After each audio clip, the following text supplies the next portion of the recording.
You make me feel.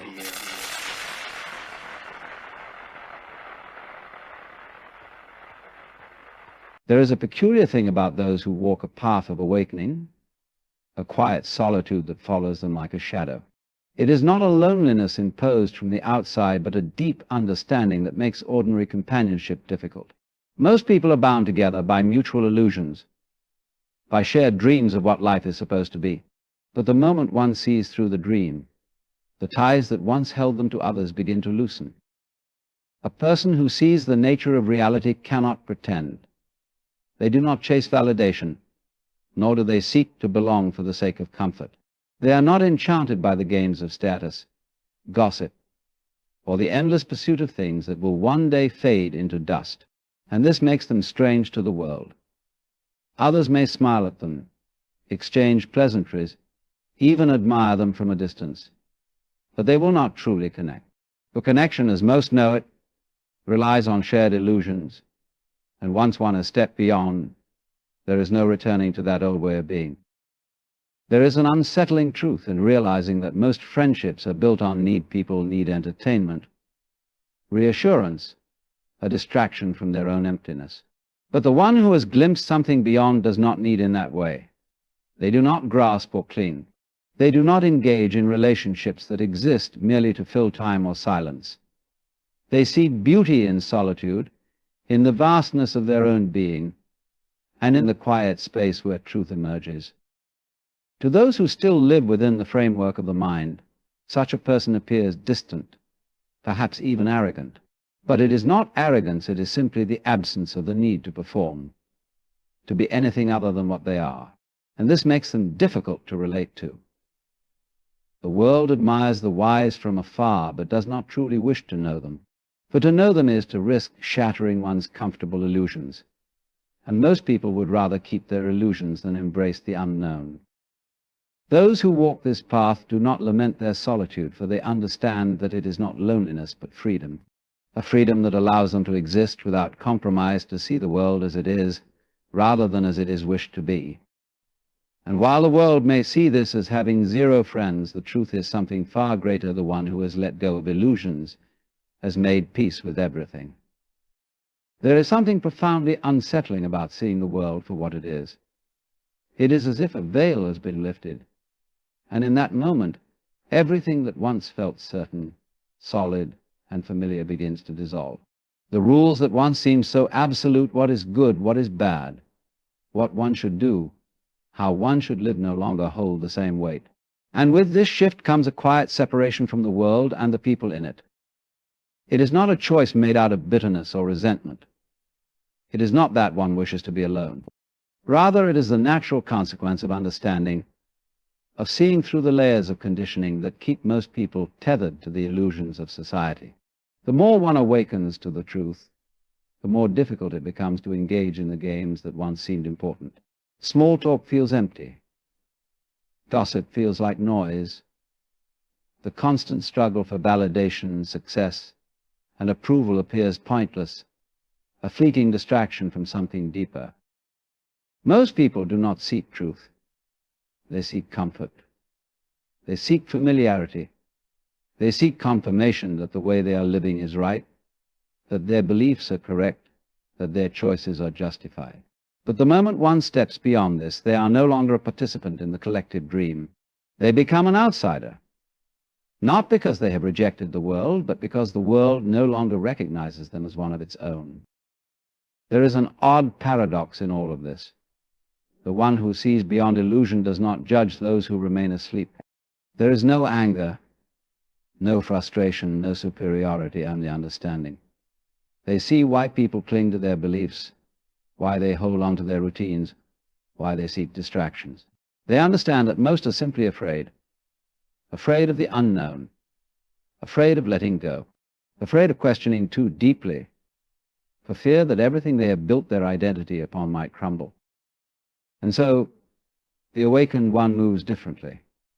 They do not force their insights upon others, for they know that truth cannot be given, it must be found. They do not try to convince or argue, for they see that most do not want to be freed, they only want to be reassured. This creates a distance.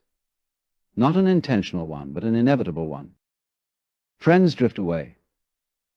Conversations become strained. The connections that once felt natural now feel forced. The more one embraces their own awakening, the more they find themselves standing at the edges of the world, watching as others move through life as if in a dream. There is a temptation to return to the old ways, to try and fit in again, to pretend for the sake of companionship. But once the truth has been seen, it cannot be unseen. There is no going back. It is not that the awakened person does not care for others. On the contrary, they may feel a deeper love, a greater compassion than ever before. But this love is not personal, it is not based on need, expectation, or attachment.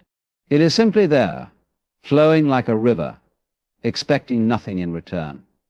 And yet, because this love does not come with conditions, it is often misunderstood. People expect friendship to come with reassurance, with validation, with participation in the collective dream. And when they do not find this, they assume there is something wrong, that the awakened one is cold, distant, or even arrogant. But the truth is far simpler. The awakened one does not reject people, they simply do not pretend. They do not force relationships that feel unnatural. They do not engage in conversations that serve no purpose. They do not entertain drama, conflict, or emotional games. They do not seek company for the sake of avoiding solitude, because to them solitude is not something to be feared. It is not loneliness, it is peace. This is where the great divide occurs. Most people run from themselves. They fill their days with noise, with distractions, with endless activity to avoid sitting in silence with their own thoughts. But the awakened one has no such fear. They have faced the emptiness within and discovered that it is not emptiness at all, but a vast, limitless space of awareness. They are not trying to escape themselves, they have come to know themselves fully. And so they do not chase after people, nor do they need to be chased. They simply are. This existence is foreign to many. It is unsettling to be around someone who does not seek anything from you, who does not need your approval, who does not play by the rules of social engagement. And so, one by one, people drift away. It is not because they dislike the awakened one, but because they do not understand them. They do not know how to relate to someone who does not need validation, who does not engage in superficiality, who does not participate in the silent agreement to pretend. And yet, there is a profound beauty in this solitude. It is not isolation, it is a return to something real.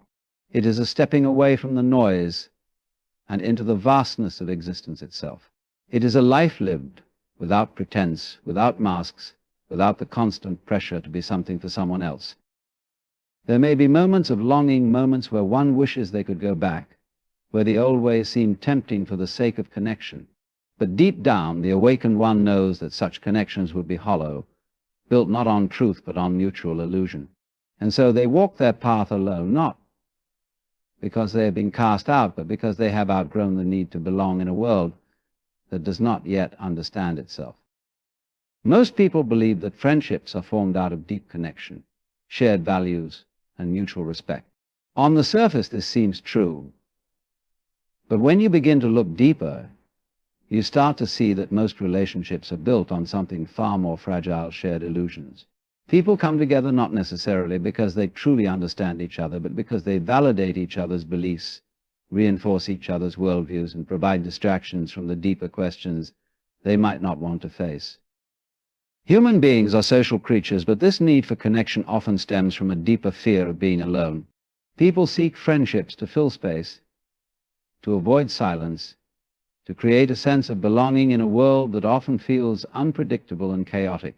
They build their relationships on the things they have in common: beliefs, interests, routines, but rarely do they stop to question whether these things have any real substance. Friendships are often based on mutual participation in the same reality, whether that reality is built around work, entertainment, or cultural expectations. When someone begins to wake up from that reality, they no longer fit within the framework that once held their relationships together.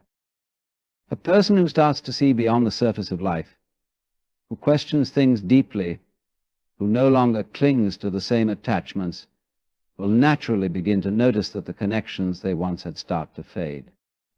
It is not because they have changed in some fundamental way that makes them incapable of love or friendship, but because they no longer share the same illusions that once bound them to others.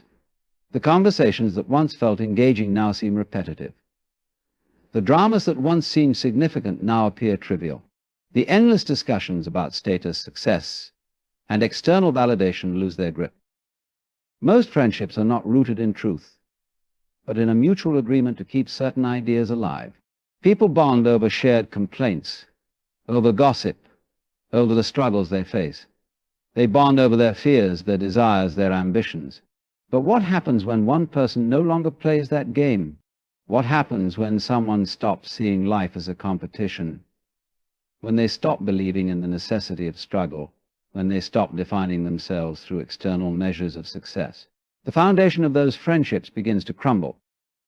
There is an unspoken rule in human relationships: to belong, you must conform. You must play your part. You must engage in the shared reality that the group has created. If you refuse to participate, if you no longer find meaning in the things that others do, you become an outsider. Not because you have rejected them, but because they no longer know how to relate to you. A person who begins to wake up often finds that they can no longer engage in the same conversations without feeling disconnected. They see that many discussions are simply ways to avoid deeper truths, people talking just to fill silence, people gossiping to avoid looking at their own lives, people complaining about the world without ever questioning their own role in it. And when they stop participating in these patterns, they find themselves alone. This solitude is not necessarily a painful thing. At first it may feel unsettling, because the loss of companionship can feel like a kind of rejection. But over time, it becomes clear that this is not rejection at all. It is simply the natural effect of moving beyond the illusions that once created those connections. Most people want to be heard, but very few want to listen. Most people want support, but very few want to be challenged. They want to be surrounded by those who make them feel comfortable, not those who force them to question themselves. And so, when a person begins to see through the layers of illusion that make up the social world, they stop providing the comfort that others seek. They become something else entirely, not an enemy, not a friend, but something unsettling, something that does not fit into the established roles. This is why those who awaken often find that they have fewer and fewer friends. It is not because they do not love, or because they do not care. It is because they do not pretend. They do not engage in relationships that exist merely to reinforce illusions. They do not provide the false sense of security that many people crave. Instead, they exist in a space of truth, and truth is something that many people find difficult to face. This is not to say that all relationships are meaningless, or that all human connection is based on illusion. There are rare friendships, rare bonds that transcend the usual dynamics of social interaction. These are the relationships built on something deeper than shared beliefs or common interests. They are built on mutual recognition, on a profound understanding that goes beyond words. But these kinds of relationships are rare, and they cannot be forced. They emerge only when both individuals have reached a level of awareness where they no longer need anything from each other, where they are simply present with one another without expectation or illusion. For most, however, friendships serve as a way to maintain the status quo. They are built on convenience, on shared distractions, on the silent agreement to keep reality at bay. When one person in the friendship begins to see beyond this, the relationship inevitably begins to dissolve, not because there is conflict, but because there is no longer anything holding it together. This is why the chosen ones often walk alone. They do not cling to relationships for the sake of having them. They do not force conversations that feel empty.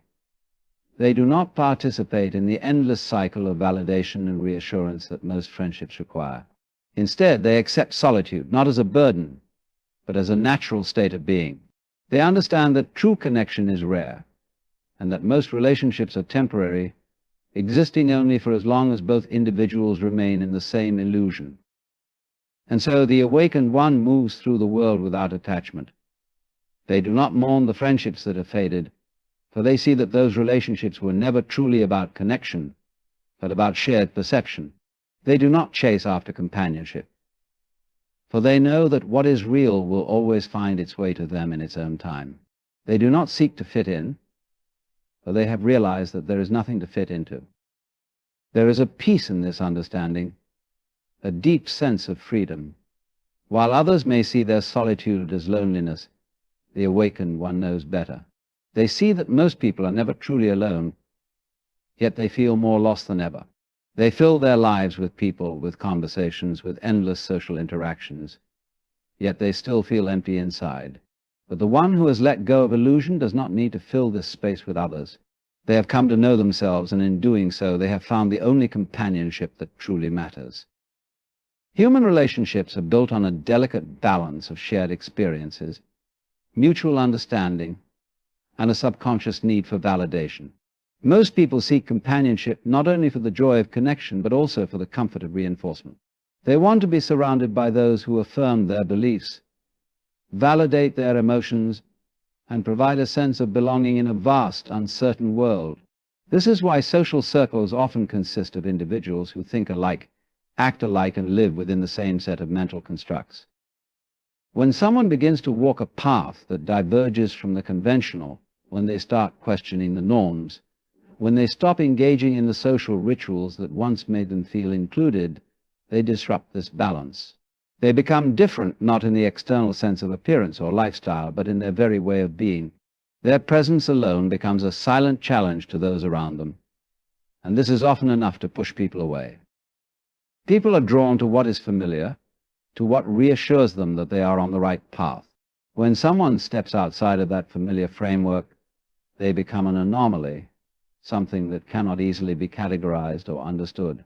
This makes them unsettling, not because they intend to be, but because they no longer fit into the structure that others have unconsciously agreed to uphold. In social dynamics, there is often an unspoken contract. We will support each other's views, we will reinforce each other's narratives, and we will engage in the same emotional patterns. But when one person stops participating in this exchange, they disrupt the flow.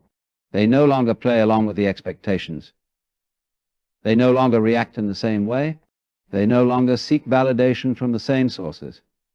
This is deeply unsettling to those who are still caught in the cycle of seeking approval and belonging. When a person starts to detach from the need for validation, they stop playing the game that most people are deeply invested in. They no longer need to be right in an argument. They no longer feel the urge to prove themselves. They no longer seek recognition or approval. Their energy shifts from external validation to internal peace. And this shift makes them incompatible with the social dynamics that most people rely on for a sense of self.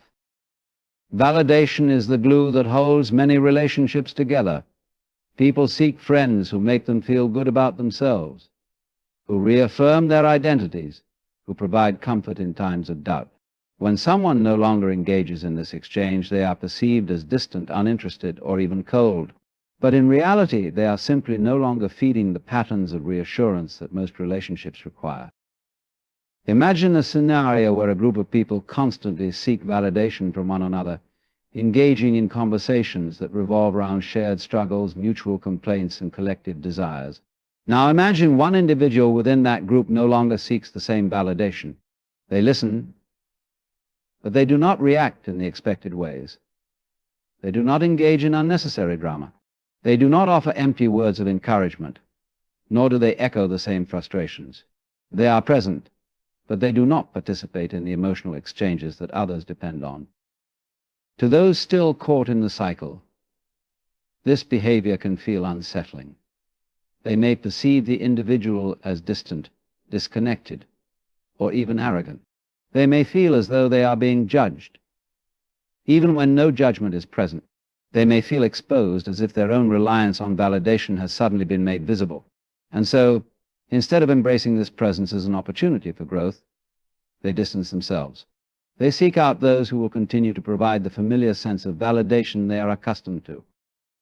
The absence of validation creates discomfort, not because it is harmful, but because it forces people to confront their own dependence on external approval. It reveals how much of their sense of self has been shaped by the reflections they receive from others. When someone no longer participates in this cycle, it leaves a void that many would rather avoid than explore. This is why those who walk a path of awareness often find themselves alone. It is not because they do not care. It is not because they do not love. It is because they no longer feed the patterns that most relationships are built upon. They no longer offer the same reassurances. They no longer mirror back the identities that others have created for themselves.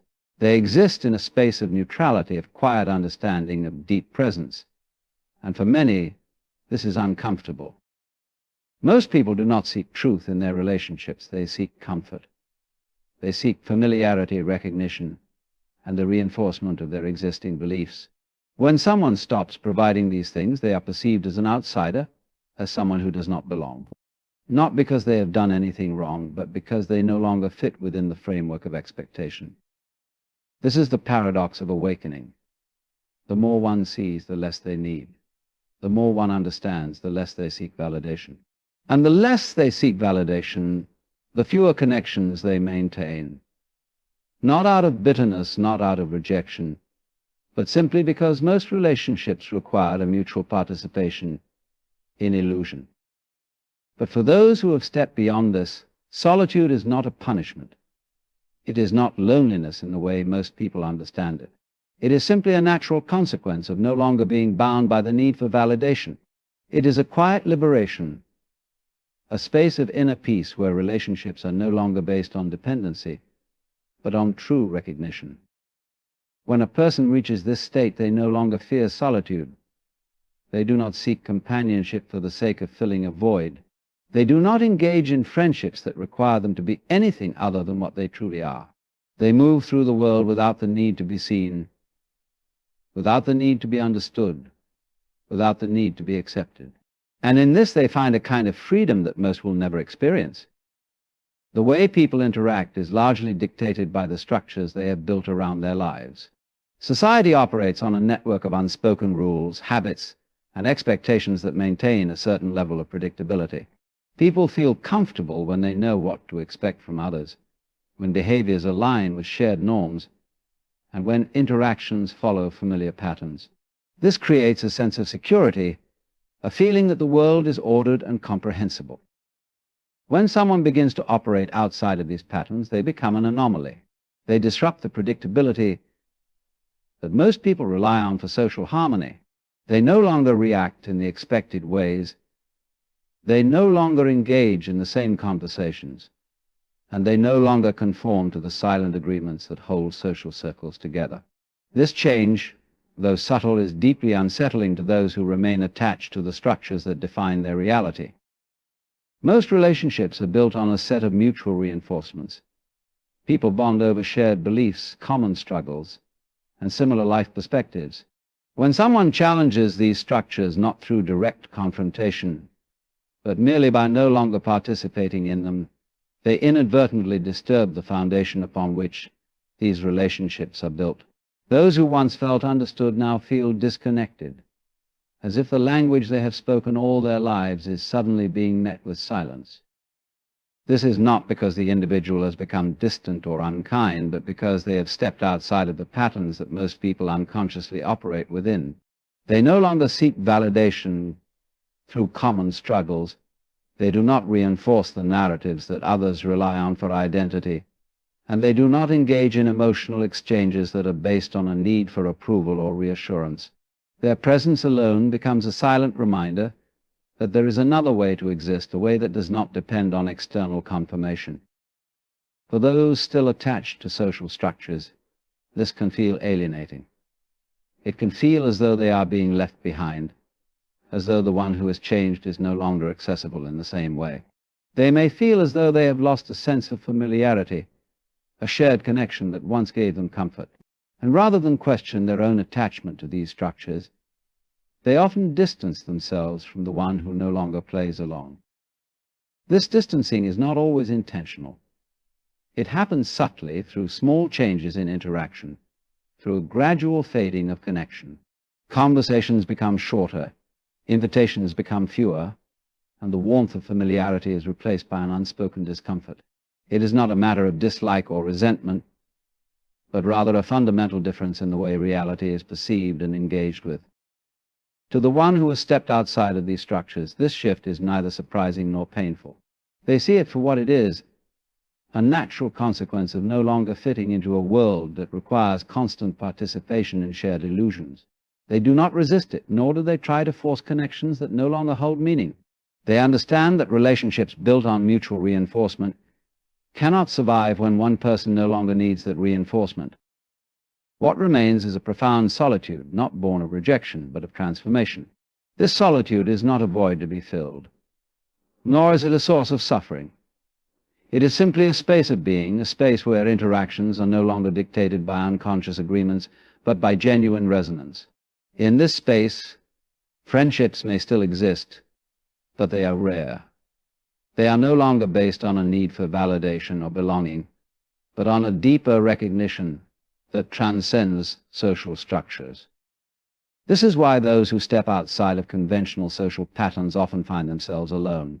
It is not because they are unlovable, nor because they lack the ability to connect. It is because most relationships require participation in a shared system, a system that they have chosen to no longer engage with. They are no longer bound by the need to fit in, to be understood, to be accepted. They exist in a space of freedom that most people cannot comprehend, and in this freedom, solitude is not a burden, but a natural state of being. And, oh, as yes, as the sky did turn to night, I shield my eyes and hide from the bright of day, and cast a stone deep into the field of man, and hide in shame. And lo, the flag raised in vain, and close my mind to this lost day, and shield my body with ferns of grey, and ask no more of life unsaved, and smile no more, and lay here scathed, become the tombstone of my grave.